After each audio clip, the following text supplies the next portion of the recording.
Parshas Yisro opens with the following words. Yisro, the priest of Midian, Moshe's father-in-law, heard everything that God did for Moshe and his people Israel, that he took them out of Egypt. Under this impression, Yisro decides to join the Jewish people in the desert. When he gets there, he is greatly honored.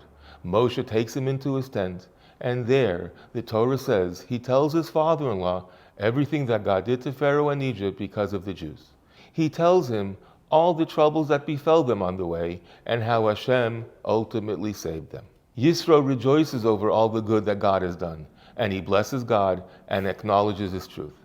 If you read the story, you get the impression that Yisro is hearing about the Exodus from Moshe for the very first time. But isn't that strange? The whole premise for him joining the Jewish people was because he was moved by the events of the Exodus. He knew about them. So why does he seem so surprised to hear about it now? My friends, the answer is super important. When Moshe recounted the story, he didn't just talk about the miracles. He also spoke about the troubles.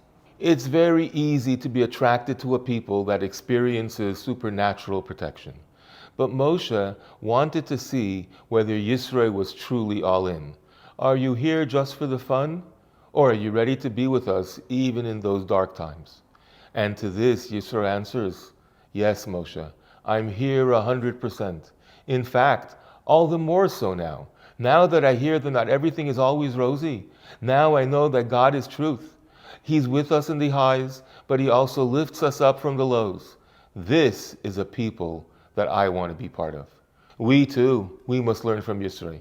We all love many of those Jewish rituals. You often hear people say, kosher keeps us healthy. I'm not so sure about the latkes and the donuts, but okay.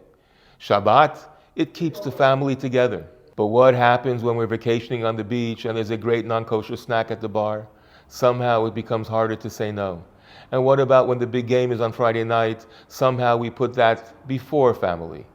The true approach is to embrace our heritage, not just when it's good for us, not just when it feels good, but in every single situation.